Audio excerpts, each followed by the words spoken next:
Crystal clear skies, snow-capped mountains, endless coastline.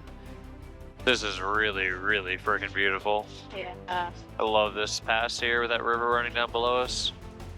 Today, our flights take us from Prince George to Terrace, then across the border to Ketchikan. It will be a little interesting to see how this all shapes up.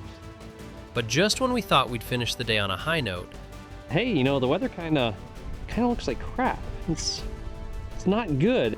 the weather reminded us who's really in charge. Yeah, so guard worked. Hey, Steph! What was it? Guard! Huh? 21.5! So yeah, after a little bit of breaking and entering, we got back into the airport, got to the airplane. If you're a pilot, you probably already know all those fancy codes, all those common ones. We don't have to say them here, but yeah, ChatGPT can answer it for you too of how to break into pretty much any airport anywhere. What you don't see here though is the good hour and a half we spent wandering around the airport. And if you just start walking around ramp and taxiways, generally somebody will come out in a truck and greet you, and you can tell them, hey, hey buddy, looking for some avgas today. And they were kind enough to arrange that. It was a bit of a process, quite the process actually to get avgas there. Had expected it to be much easier, being that it was a Thursday. It was middle of the week, not a holiday. It was business hours. But Canada can be awfully tough to get gas compared to the US. It's not impossible, it's not crazy difficult, it's not as bad as places in Europe and elsewhere, but if you're used to flying around the lower 48, where there's just self-serve almost at every airport, and it's a little bit different when you're going through Canada. So certainly calling ahead, working all this out in advance, and then even best laid plans still have to improvise a little bit. Cessna November 2960 Delta on apron 4, ready to taxi with India West departure.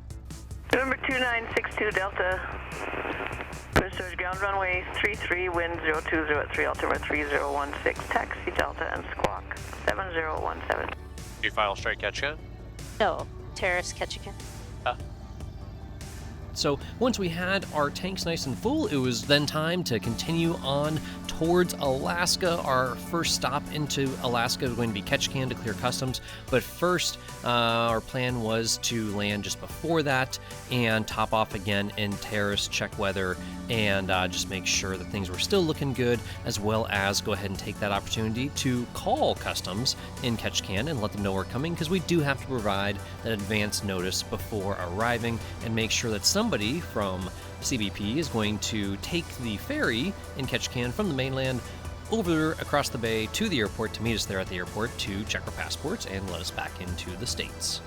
And Tower 60 Delta confirm left turn approved. 62 Delta Tower, left turn on course approved. Turn approved, 60 Delta. What are you thinking for a cruise altitude? Well, I was looking at the higher we go, the more headwind we have. So I looked at different levels. Everything was pretty calm. When you get up to 10,000, you've got a pretty good headwind going. Yeah. According to the thing, so I don't know. Oh, maybe you want to just try 65 to start with? Yeah. 62 Delta Tower, surveillance service terminated, clear room. Frequency change approved for 60 Delta, good day. Bunker 3285 Tower, taxi Delta to the apron, just monitor ground, 121 now, 1 off, no fall. Our flight on over to Terrace was just over 200 miles, what would normally be about a 2-hour flight, but with these winds we're looking at about 2.5 to 3 hours, and the higher we went looking for some smoother air, the stronger the headwinds got. And so you kind of run that double-edged sword oftentimes, especially around rising terrain and mountains, where you can maybe go up high and get above the mountain peaks and get some smooth air, but have a heck of a headwind to fight and super low ground speed. Almost difficult to maintain heading as your ground track just wanders so much fighting into that strong headwind. Or you can stay a little bit lower and generally have less of a headwind, but a much bouncier ride. And the airplane is a little bit less efficient too as it's getting bounced around. So you always have to weigh that against best efficiency, time, fuel, all that stuff. Luckily, 2.5, 3 hours to get to Terrace, plenty of fuel to make it there with full tanks, and then we're going to be full leaving there again just for extra safety to head on over to Ketchikan, which isn't too bad at all, just a little over an hour. Now, another thing to consider here as you're flying around these airports, something that's very different than the lower 48 or even being in Alaska, The airports in Canada do have fees oftentimes associated with them, and they're not a crazy amount, but they're a lot higher than we're used to. So it's not uncommon if you're going to be parking at Terrace overnight that you're going to be paying $50 or $100. Or if you want to plug in and preheat the airplane, that might be $50 itself. Or if you want to go in the hangar overnight, it could be $200, $250. Stuff that we're just not used to in the lower 48. The last hangar I rented overnight was like $15 a night. It was insanely cheap. That was super cool. Plugging in to preheat overnight oftentimes is free, or it's included in the $5, $10, $15 you pay to park overnight. So things that don't totally break the bank, but are substantially more than we're used to paying anyways, flying around Alaska or down south. Pacific Radio, Cessna November 2906 to Delta, transferring and receiving 123.375.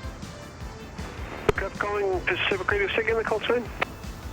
You can see here pretty clearly which one of us is from Florida and which one of us is from Alaska, based on our attire. 6 to Delta, just looking for METAR for Terrace.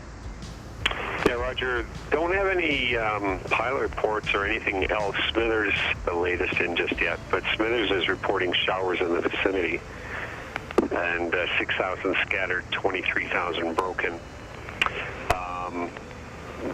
Just based on satellite imagery, it looks like it's generally just broken conditions from your present position now in towards Terrace. Are you planning the Telco Pass? And Roger on that info. I'm not sure what the pass is called. We're up at 10,000 right now. And when does the METAR for Terrace update? Yeah, I'm still waiting on that one. This is still the 2200. That was 5,000 scattered. And Pacific Radio, one more question. 6 to Delta here. Can you be above 10,000? Yeah, it's anything under 12.5. If you're going to go above 12.5, then you'll need a clearance. Roger, 6 to Delta. Thank you. Odd altitude for them to choose. Maybe it's oxygen. Yeah. And another thing that can be kind of difficult to pick out, easier nowadays with ChatGPT and stuff, but kind of difficult to pick out all those little nuances of Canadian flight planning, like you do need a clearance to go above 12,500. So where we're used to 18,000 feet being Class A airspace, it sort of starts in their airspace system in Canada at 12,500. Oh my gosh, it's snowing. It's snowing outside. So pretty. It's snowing and sunny. It's glittery. And there's kind of sketch clouds around us that have these very, energetic shape. Yeah, there's little mushroom clouds popping up. So your 9,000 foot mountain is right here, okay? It's also right there. It's there, but it's also there. Yeah. We are about 25 minutes outside the terrace, and all in the name of good photography, it is time to get some photographs. I hope you guys are grateful. I know, I am going to die when I open this window. Oh my, oh, and there it goes. The pin? No, I hope not. Not the pin. If we lose the pin, we are really screwed. We're dead.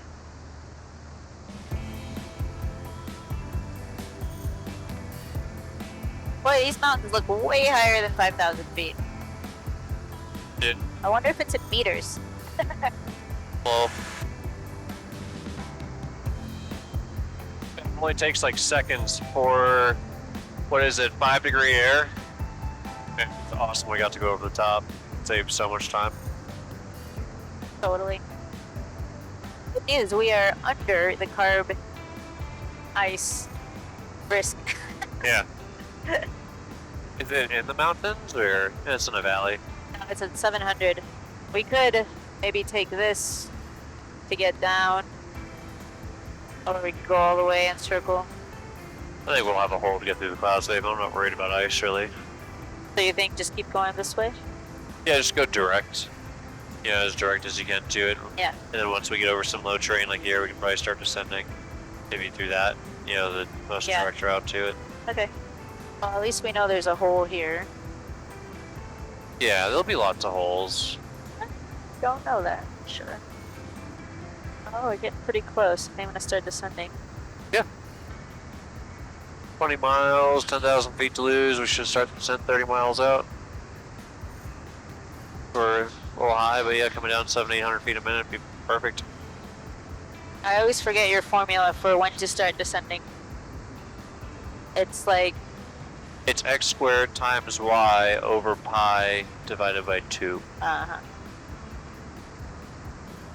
Here, it's radio, Cessna November 2962 Delta. I'm set for you, standby. Okay.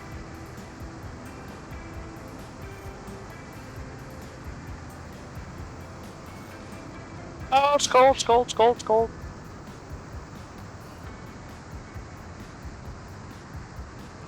Two 962 Delta. We're about 8 miles southeast over the mountains and bound for landing for Terrace.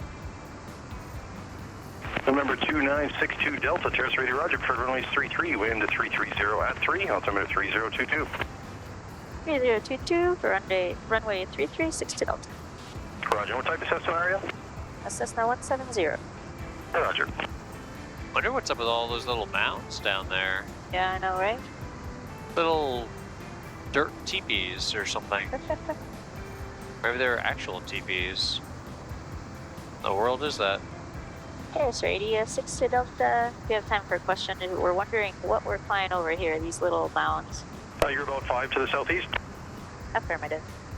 They are working on an industrial site just to the south of the airport. Roger, 62 Delta. And on our right base to final 33, we'll be landing on. Roger. We're over the Skeena River, 2,500 feet. Skeena. I'll be landing about 5.5 miles west. 3, altimeter 3022. Can you Lots of report threes. after you land, inbound for the airport? 30. Terrace Travel looks very landable. We're just entering the zone here, 2,000 feet on final for Thornhill.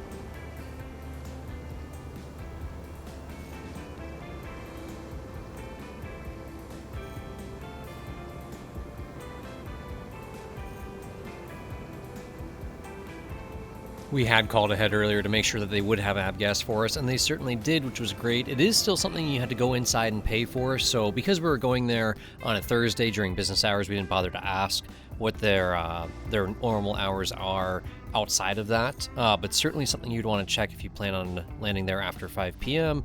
on a weekday or anytime on a weekend. All right. You know you're in a cold place when the trucks have that on them. Yes, it is very cold, Sia. I know, I'm cold as well. And we have made it to... We're in Terrace right now, BC. We're on our way to Alaska. Ketchikan. Weather looks crappy, so if we can't make it there, we'll go to Prince Rupert. Yeah, that is the game plan. Hopefully, it will work out for us. It is beautiful here. As you guys can see, it is really beautiful here. The weather's not often like this, so hopefully, Alaska in, I don't know, like about an hour.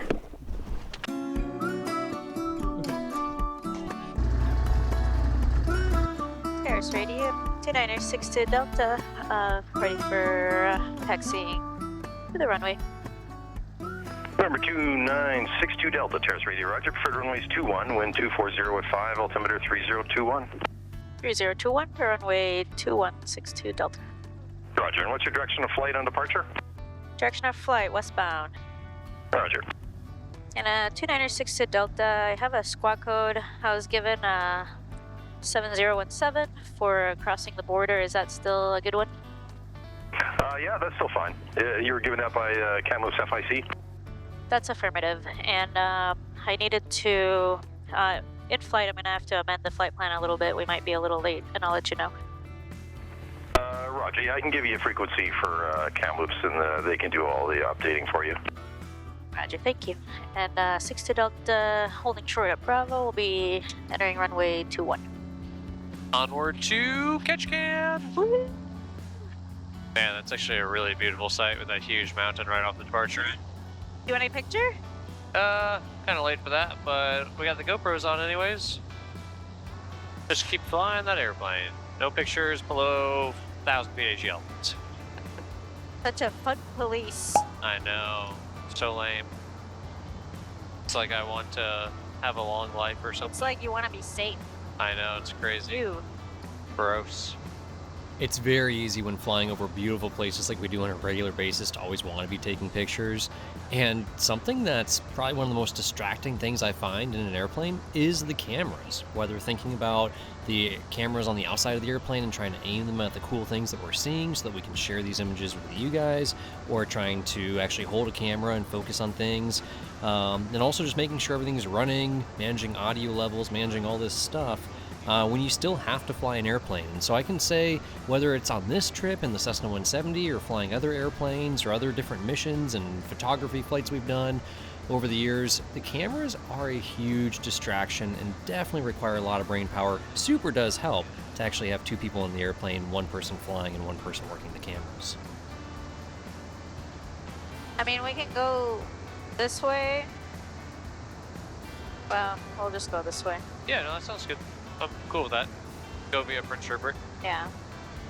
I mean, maybe we can jump over these mountains. If we get up to like 12,000, we can. Yeah. I'm just afraid it's like solid over, you know. Oh, if we get on top of the clouds, yeah. No, I would tend to agree. What did you make of the weather when you looked at it? Didn't really have enough time to look at it the way I wanted to, but I wanted to look at the satellite and the infrared and get a chance. Would have been good to look at the infrared of the VizSat, but we can talk to Checkride radio when we get closer. Let's just try to keep going up. 62 Delta, Terrace radio. 62 Delta. Yeah, if you're heading down the valley, you might have a little bit of problem getting Pacific radio. Did you want me to add some time to your flight plan? Yeah, why don't you add, I told Checkride radio, or customs that we'd be there at 5:30 local. 5:30 local, is that the new time, or is that the time you'd like? I believe that's a new time. I think I had it for 4:30 local before. Yeah, just stay on frequency. I'll see if I can change that for you. Thank you, 60 Delta. Aviation always does tend to run late, and certainly with headwinds, that is no exception. With the winds we were fighting, we were running a little bit later than anticipated, and we did need to go ahead and update both our estimated arrival time on the flight plan as well as our arrival time with customs so that they weren't getting to the airport before us and then being angry that we were late, or worse, leaving the airport and us showing up without them there. Did you want your flight plan extended? Oh yeah, no, customs said that they talked to flight service. If you just change the flight plan, and that would be 5:30 Alaska time. I believe that would be 1:30 Zulu. 62 Delta, okay. Kamloops is able to change your flight plan to 0130. Roger, 60 Delta, thank you. Roger, have a good flight. At a pinch point, I'm not sure if it's this or what. It might be 7,000. Okay, if you were flying. Now, assuming that you've already called and provided more than 2 hours advance notice to U.S. Customs and they did give you your landing rights already, if you need to adjust that time in flight and you don't have a sat phone or you don't have Starlink that's working, well then an easy way to do that is to call U.S. Flight Service and give them the phone number for Customs, because they oftentimes don't have it pulled up, especially for that exact station that you're going to, and ask them to just make a phone call on your behalf. They'll call you back on the radio, confirm that they talked to somebody at Customs, let them know the updated time, and it works out great. Customs really appreciates that, and that's what U.S. Flight Service is there for, to do things to serve you while you're in flight. All right, the pressure is on. We got to try to make it from here, kind of through this trench area here, up to Ketchikan, which is over that away. Via Prince Rupert, it's probably the safest way to go. Weather's not so good around this area, shocker. So hopefully we can get here and then duck under the clouds and fly up to this way where Customs is. We were supposed to be there by 5, they close at 6, and we're going to get there right at about 5:45 as it is now. So it will be a little interesting to see how this all shapes up. In the meantime, it's really, really pretty out the window. All right, plan B. We're gonna go ahead and turn up this other little cut here and try to take a little shortcut if we can, although that does not continue, that little pass there, dead end. So we've got to get up to 9,000 before then, and hopefully these clouds will cooperate for us and let us get above them, and then the big thing is getting back down below them again. But luckily we have, coming over here, a wide area to turn around, if needs be, and we're full of fuel. Full fuel part really, really helps. Pretty amazing how far we had come from 85, 90 degrees Fahrenheit in Florida all the way down into the 30s, now working our way north, really seeing the seasons change from April, really springtime, almost summer in Florida there, all the way back to really still winter in Alaska. I'm starting to see waterfalls. That time of the year. My goal this summer is to land on a beach next to one of those massive, like 1,000-foot tall waterfalls. That would be absolutely awesome. This is really, really freaking beautiful. Yeah. I love this pass here with that river running down below us. Just wish the clouds were a little bit higher. If they were too much higher, we couldn't get over them. Think it's gonna let us sneak our way through? It's looking all right. Get past all these little cumulogranites. Is that what they're called? Yeah, it's when you have a mountain inside of a cloud. Okay. Very dense cloud. Alright, are you guys ready for the trivia of the day? The trivia of the day is it safer to be in the middle of the mountain pass, on the right side of the mountain pass, the left side of the mountain pass? Which side of the mountain pass is best? Or would it be better to be directly over top of the mountains themselves? Let's go ahead and just say, make it simple, no wind. There's no wind involved, and you're sitting in the left seat of the airplane, and it's a fairly overcast day.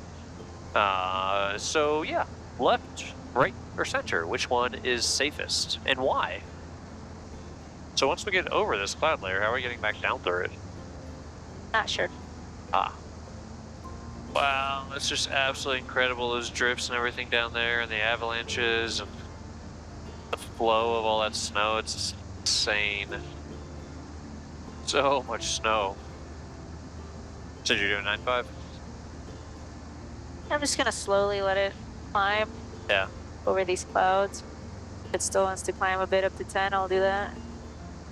And then it's look for a hole game. And this is where things always get challenging. As you climb up over the clouds, it's nice and smooth typically, but the problem is eventually you have to go back down through them. Now luckily, we were headed towards much lower terrain. We're headed out towards the ocean. And although it's not ideal because we don't like flying single engine out over water, in an absolute emergency scenario, you do always have that option of getting an IFR clearance and descending down through the clouds with nothing beneath you other than water, and you can get awfully low with a good chance of being able to pop out of the bottom of the clouds and then continue on your way VFR. So we did have some options here for ourselves. We like to always have at least 3 options when we're flying in any sort of conditions like these, but plan A was not really going according to plan the way we wanted it to.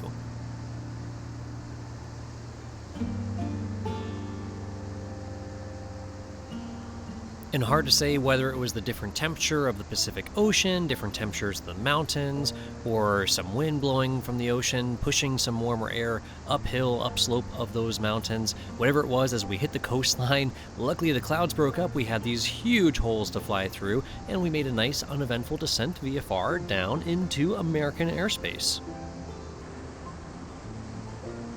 Oh, look at that. It's totally opened up. That's amazing. Well, actually, we might actually get to Ketchikan tonight and cross the border. We might. Woohoo, almost to America. Yeah. How many more miles do we have? Alaska, we'll be there in about 8 miles. Sweet. Almost there. I can see Alaska. Woo! I can see Sarah Palin. And I can almost see Russia. Great. Yeah. Actually not.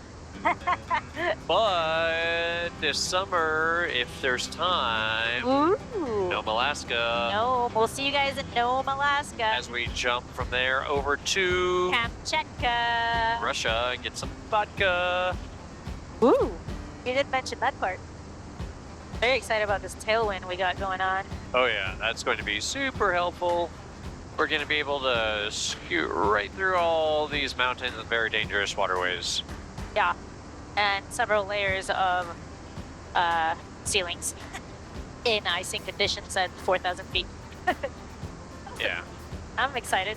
Well, OAT is up to 18 degrees Fahrenheit. So 18 degrees Fahrenheit, we're at 6,600 now.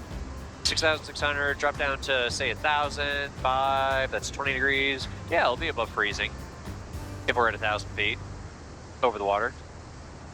Yeah, we are officially right now 60 hours into the trip, just crossing the border, and we are officially in America!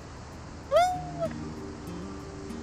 Woohoo! About to cross 55 degrees north latitude. It's gonna be so daylight for so long, and hopefully get warm here soon. It's 24 degrees outside right now. Beautiful scenery. Yep.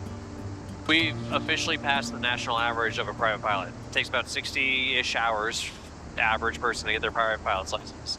And we've flown over 60 hours on the Hobbs on this trip. And no, at least I don't suggest that you do this to get your private. I actually highly recommend it. To truly get your private, doing a trip Florida to Alaska, probably about 70 to 80 hours, and I would highly recommend you do it that way. It's going to be a little overwhelming, but it's going to be so educational and so much more valuable than just flying around the pattern in Florida on flatland. True. It's beginning to look a lot like Alaska. Soon I'll be shivering. Soon that coat will never come off. Yeah. So what do you think? What's the safest route? Just stay above this layer for now? I'm trying to stay above it as long as I can see a hole. Yeah, no, I'm good with that. I think we're better off staying above it. It's so thin, if we have to go through it, we're not going to pick up any ice. Yeah. At this I'd point, rather stay above it. We're almost at above freezing temps. Yeah, no, I'd rather stay above it just for the sake of more altitude, more time to figure stuff out and scream bloody murder. More time to think. Yeah, in case we need it. Alright, this is like, for this type of TAF and everything that we've had today, this is my best, least sketchy approach into Ketchikan I've ever had. Yeah. Well, we haven't made it yet, but from what I see right now. Well, no, we had a great approach into Ketchikan last time. No, I mean just like when it's forecasting this type of weather. Oh, yeah. You know, like like marginal VFR. Yeah. It's typically like layers to the ground, but yeah. We're in Southeast, it's so pretty. It is so pretty. Wow. This weather is very Alaska-esque. It is. Very appropriate to have this sort of weather welcoming us back to Alaska. As it, we had this weather when it sent us off. Yeah. Hey, look, it hasn't changed at all in 8 months. It's exactly the same as we left it. 2,500 ceilings is like so much. I know, right? You're like, the weather's gonna be bad today. I'm like, what do you mean? It's overcast 2000. That sounds great for Ketchikan. Yeah, that typically means that all the surrounding areas are low-level fog. Yeah. Ketchikan radio, Cessna 2962 Delta, 10 miles southeast, 2000, inbound with Lima for the runway. Cessna 2962 Delta, Ketchikan radio, roger. What's your position inbound for 11? 10 miles southeast, just about 2 miles southeast of Mountain Point. Cessna 62 Delta, roger. And you're inbound for 29 or 11? We'll do 11 if it's still favoring that. Yeah, the winds are 110 at 10. Altimeter's 3024. And right traffic is standard for 11. We'll make right traffic for 11, 62 Delta. It pretty much looks the same as it did when we left it. Yeah, really. Airport in sight. Yeah. It's crazy, it's crazy. Hoping for a wrangle tonight just for the sake of not having to take the boat. I know. Cessna 62 Delta, roger. Additional traffic, Boeing 737 just pushed back from the gate. Inside, 60 Delta. And I see that the customs officer is already here at the airport waiting for you. Sounds great. 60 Delta, thanks. She. Well, Okay, you want to do the last? I'm just holding the bag out quick. Press 905, taxiing out 11. Oh, Ketchikan radio, go to What? back from this point down I'm not going to be able to get through this guy. I'm just going to do that. Tactical 25, come back. Ketchikan radio, roger. And no partner traffic. 25, expect next. Ketchikan's a bit of a unique airport there with the runway elevation. There is no midpoint taxiway because of that big hill there, so you pretty much either land really short or land really long unless you want to spend a lot of time taxiing on the runway. Set out to clear 1-1 at Alpha. Cessna 62 Delta, right, thank you. Welcome back to America. We're in Ketchikan. Alaska 67 ATC advises you are released for departure. So kind that Steph moved her microphone when she woohooed. You know what I'm most excited about right now? The fact that we have weather cams all over the place, all over Southeast. There's a ton of weather cams that can tell us exactly what the weather's going to be, if we can actually get out of here tonight and go somewhere, or if we're going to be chilling in Ketchikan again. Yeah, Plus side to chilling in Ketchikan, you get to take the crew car overnight. that's true. Because once you take it across the bay on the ferry, and they're not going to come get it. They don't charge you for the crew car, but you have to pay for the ferry and all that stuff. Yeah. But oh well. Cheaper than a rental car, because what is it, 20 bucks each way? A rental car costs us like about 80 something. True.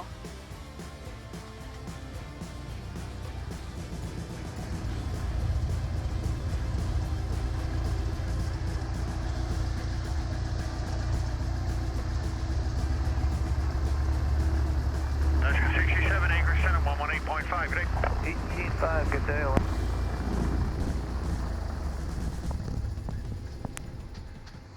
Woohoo, Ketchikan! Woohoo! Usually you're, John, what did you do? Oh my god! We've cleared customs and now it's time for Popcorn. the world's best popcorn, Ketchikan, Alaska. It's always just the best popcorn because we're really hungry when we come through here.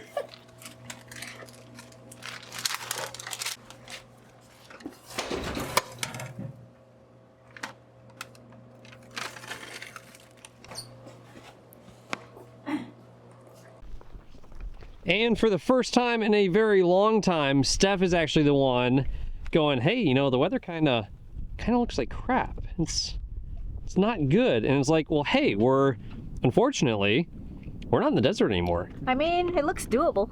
Yeah, it looks totally doable. And this just isn't Florida anymore, so. I just love the fact that we have full tanks of fuel. Yeah. So with full tanks of fuel and full bags of popcorn, we departed from Ketchikan for the short little hop on over to Wrangell. Seemed like a cool town that we wanted to check out. Neither of us had ever been before, and we wanted to pop in there. There's a nice little Airbnb that we could crash at for the night, and the woman running the Airbnb was kind enough to drive on over to the airport and give us a ride over to the Airbnb for the night, and we got to walk around town and explore Wrangell a little bit. Roger, 6 Delta, taxiing to runway 1.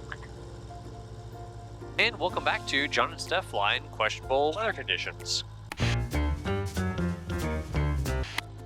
And the GoPros are cold, and the batteries are like, yep, we've totally given up the show, we're not doing it. So yeah, just so you guys know, in a straight line, we are in Alaska, we are in Ketchikan, but straight line distance to get back to where we're going, straight line distance 725 miles about. Ooh, be there in a day. Yeah, not so much. Real distance, closer to 1,000. So we are 75%-ish done with our trip. It'll be well over 70 hours in the airplane. Check traffic, Cessna 6 Delta, entering runway 11, departing northbound, Ketchikan. 400. No, look at that! Under 600 feet. Remember, two fingers. Oh. There you go. Oh, look at those clouds, just clinging to the mountains. 1,100 DA. I love it! Over 8,000 foot change. And only like 3 days, too. Into the dark abyss. Time for a terrain map to get pulled up. Oh, show.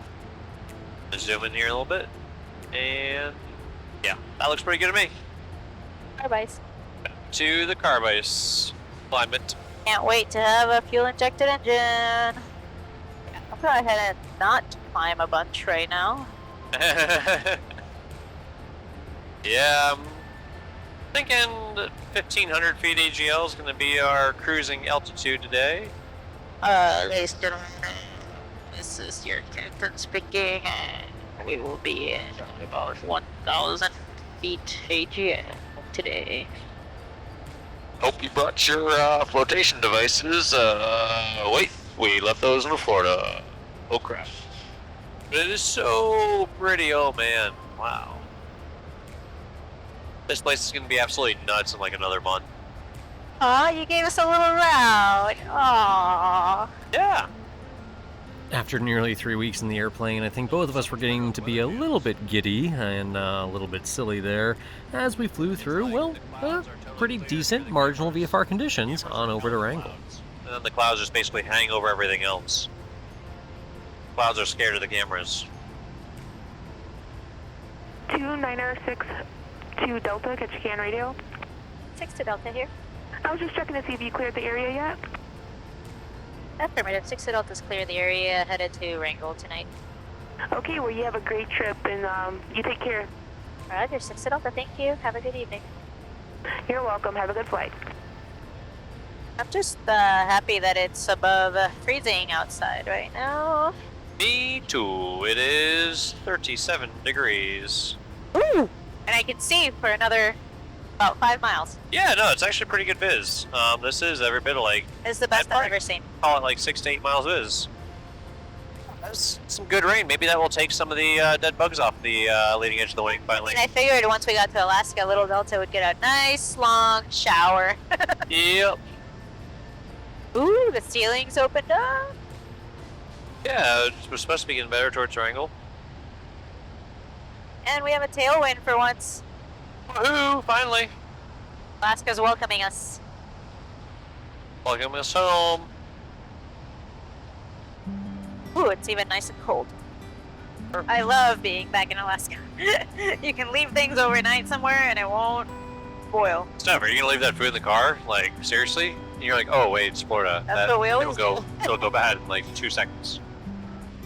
Like, so funny. One of the funniest things about Alaska to me is just like the random ass clouds. Like, just totally random, just like hanging down, like how many clouds that are growing out of the trees. It is totally random. Yeah. Just like how crystal clear the water is up here. You can actually see like, 5-10 feet down. It's very pretty color. It's very unique. Like, it's not as bright green as the tropics, but it's still got a really beautiful color, like crisp. It's a dark green, yeah.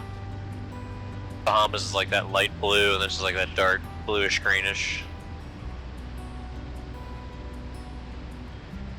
The GPS is like, no! No, don't do it! Don't do it! Don't do it! It's not worth it! The GPS is fearing for its own safety. Like, come on, man, what did I ever do to you? I didn't even live long enough to get my first update. Wrangell traffic, runway 170 is about 5 miles south. The inbound for runway 10 Wrangell. Are we gonna fly over to buzz the town to let that lady know? Yeah, let her know to come pick us up. That would be funny. It's a cool little Alaskan fishing village. Reminds me of Sitka a little bit, doesn't it? Yeah. Like, smaller version. Look at the dock. Sitka, yeah. The hotel is funny. They asked me, are you in the military or are you working on a boat? And I was like, I'm a pilot. Does that count? Yeah. Cool. There's some big docks. I wonder if they could ever handle cruise ships in here. I wonder if cruise ships come here. I don't know. That big dock there is definitely for a big boat, unless it's like the state ferry or something. Well, like, yeah, the state ferry comes to a lot of these little towns. That almost looks too small for a cruise ship. I know, yeah. It looks like a ferry dog, kind of like the one we have in Soldovia. Look at all the commercial fishing boats. Yeah.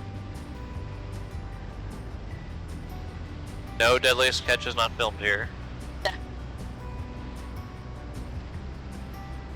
There's the runway.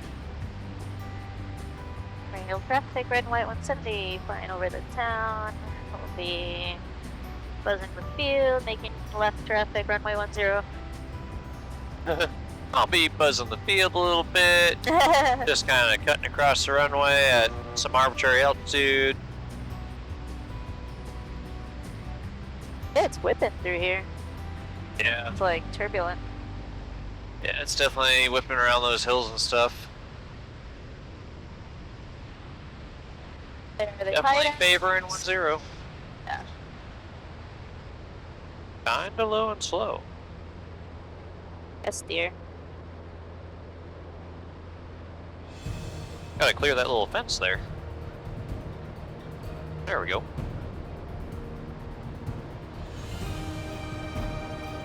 Honestly, a perfect ending to the day, perfect timing, right as we were starting to lose light there. The days are getting longer, and boys, it's so nice flying westbound this time of year and north. Getting longer days, the further west you go, the further north you go, just really helps compared to going the other way in fall time when you're losing it like crazy. But really great weather at the end of it.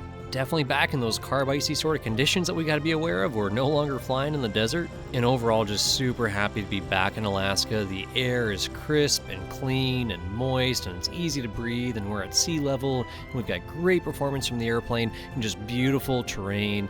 Beautiful scenery every which way we look. So wonderful evening to spend there in Wrangell. We had a late start the next day before working our way onto Juneau, which will be in the next episode. So thank you so much for riding along with us here today, guys, on this flight. Super happy to be able to take you guys with us from Prince George all the way over to Wrangell, Alaska.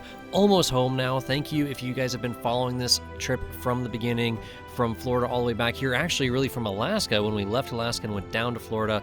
Just incredible to be able to share this experience with you guys. Probably 50, 60 videos from it all together. And a lot of those videos make up our pilot masterclass online on fly@mikealpha.com. So if you're wondering what you should learn, what you want to know besides private pilot ground school, besides commercial pilot ground school, what's all the stuff that you should learn after flight training and after you're out of the flight school that they didn't teach you at the flight school, that's what the pilot masterclass is for, where we take a lot of this footage and re-edit it into educational content to help you learn how we're crossing borders, how we're flying in high density altitude, low density altitude, good visibility, low visibility, IFR, VFR, all sorts of stuff, all different airspace all over the country. It's all online there at fly@mikealpha.com in the pilot masterclass. You can try it free for 7 days. The link is in the description below, or you can go ahead and scan this QR code here. When you sign up for those courses, it helps us a ton to continue producing content like this. We greatly appreciate everyone's support. And as always, guys, if you cannot fly every day, then fly@mikealpha.com, and we'll see you guys in the next one.